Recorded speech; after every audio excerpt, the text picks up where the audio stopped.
সম্যক অবগত আছে। وَإِذْ قَالَ رَبُّكَ لِلْمَلَائِكَةِ إِنِّي جَاعِلٌ فِي الْأَرْضِ خَلِيفَةً قَالُوا أَتَجْعَلُ فِيهَا مَن يُفْسِدُ فِيهَا وَيَسْفِكُ الدِّمَاءَ وَنَحْنُ نُسَبِّحُ بِحَمْدِكَ وَنُقَدِّسُ لَكَ قَالَ إِنِّي أَعْلَمُ مَا لَا تَعْلَمُونَ। হে নবী, স্মরণ করো যখন তোমার মালিক তাঁর ফেরেশতাদের সম্বোধন করে বললেন, আমি পৃথিবীতে আমার খলিফা বানাতে চাই। তারা বলল, তুমি কি এমন কাউকে খলিফা বানাতে চাও যে তোমার জমিনে বিশৃঙ্খলা ও বিপর্যয় সৃষ্টি করবে এবং স্বার্থের জন্য তারা রক্তপাত করবে? আমরাই তো তোমার প্রশংসা সহকারে তোমার তাসবিহ পড়ছি এবং প্রতিনিয়ত তোমার পবিত্রতা বর্ণনা করছি। আল্লাহ তাআলা বললেন, আমি যা জানি তোমরা তা জানো না। وَعَلَّمَ آدَمَ الْأَسْمَاءَ كُلَّهَا ثُمَّ عَرَضَهُمْ عَلَى الْمَلَائِكَةِ فَقَالَ أَنبِئُونِي بِأَسْمَاءِ هَؤُلَاءِ إِن كُنتُمْ صَادِقِينَ। আল্লাহ তাআলা অতঃপর তাঁর খলিফা আদমকে প্রয়োজনীয় সব জিনিসের নাম শিখিয়ে দিলেন। পরে তিনি সেগুলো ফেরেশতাদের কাছে পেশ করে বললেন, তোমাদের আশঙ্কার ব্যাপারে তোমরা যদি সত্যবাদী হও তাহলে তোমরা আমাকে এর নামগুলো বলো তো। قالوا سبحانك لا علم لنا إلا ما علمتنا إنك أنت العليم الحكيم। ফেরেশতারা বলল, হে আল্লাহ তাআলা, তুমি পবিত্র, আমাদের তো এর বাইরে আর কিছুই জানা নেই যা তুমি আমাদের শিক্ষা দিয়েছ। তুমিই একমাত্র জ্ঞানী, একমাত্র কুশলী। قال يا آدم أنبئهم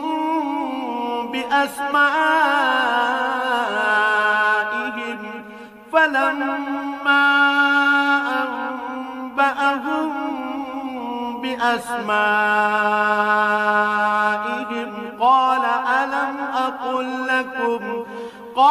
ألم أقل لكم إني أعلم غيب السماوات والأرض وأعلم ما تبدون وما كنتم تكتمون। আল্লাহ তাআলা এবার আদমকে বললেন, তুমি ফেরেশতাদের সে নামগুলো বলে দাও। অতএব আদম আল্লাহর নির্দেশে ফেরেশতাদের সামনে নামগুলো যখন সুন্দরভাবে বলে দিল, তখন আল্লাহ তাআলা বললেন, আমি কি তোমাদের বলিনি যে আমি আসমান সমূহ ও জমিনের যাবতীয় গোপন বস্তু জানি এবং তোমরা যা কিছু প্রকাশ করো আর যা কিছু গোপন করো আমি তাও ভালোভাবে জানি। وَإِذْ قُلْنَا لِلْمَلَائِكَةِ اسْجُدُوا لِآدَمَ فَسَجَدُوا إِلَّا إِبْلِيسَ أَبَى وَاسْتَكْبَرَ وَكَانَ مِنَ الْكَافِرِينَ।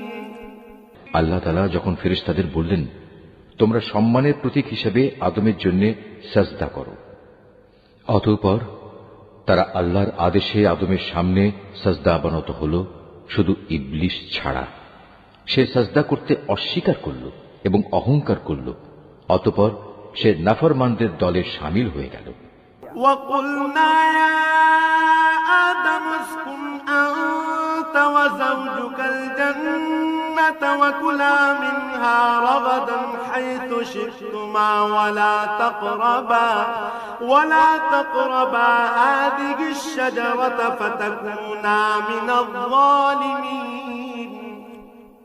আমি বললাম, হে আদম, তুমি এবং তোমার স্ত্রী পরম সুখে এই বেহেশতে বসবাস করতে থাকো এবং এর নিয়ামত থেকে যা তোমাদের মন চায় তাই তোমরা স্বাচ্ছন্দ্যের সাথে আহার করো, তবে এই গাছটির পাশেও যেও না, অন্যথায় তোমরা দুজনই সীমা লঙ্ঘনকারীদের মধ্যে শামিল হয়ে যাবে।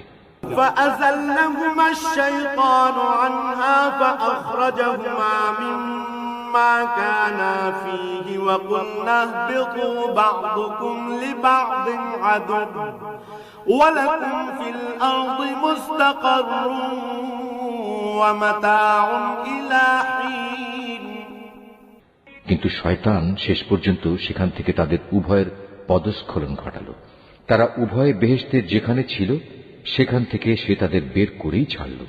আর আমি তাদের বললাম, তোমরা একজন আরেকজনের দুশমন হিসেবে এখান থেকে নেমে পড়ো। তোমাদের পরবর্তী বাসস্থান হবে পৃথিবী। সেখানে একটি নির্দিষ্ট সময় পর্যন্ত তোমাদের জন্য জীবনের যাবতীয় উপকরণ থাকবে। فتلقى آدم من ربه كلمات فتاب عليه إنه هو التواب الرحيم। অতঃপর আদম তার মালিকের কাছ থেকে হেদায়েত সম্বলিত কিছু বাণী পেল। আল্লাহ তাআলা তার উপর ক্ষমা পরবশ হলেন। অবশ্যই তিনি বড় মেহেরবান ও ক্ষমাশীল। قلنا اهبطوا منها جميعا فإما يأتينكم مني هدى فمن تبع هداي فلا خوف عليهم ولا هم يحزنون। আমি তাদের বললাম, তোমরা সবাই এবার এখান থেকে নেমে যাও। তবে যেখানে যাবে অবশ্যই সেখানে আমার পক্ষ থেকে তোমাদের কাছে জীবন বিধান সম্পর্কিত হেদায়েত আসবে। অতঃপর যে আমার সেই বিধান মেনে চলবে তার কোনো ভয় নেই, তাদের কোনো প্রকার উৎকণ্ঠিত হতে হবে না। والذين كفروا وكذبوا بآياتنا أولئك أصحاب النار هم فيها خالدون। আর যারা আমার বিধান অস্বীকার করবে এবং আমার আয়াতসমূহ মিথ্যা প্রতিপন্ন করে লাগামহীন জীবন যাপন করবে, তারা অবশ্যই জাহান্নামের বাসিন্দা হবে। তারা সেখানে চিরদিন থাকবে।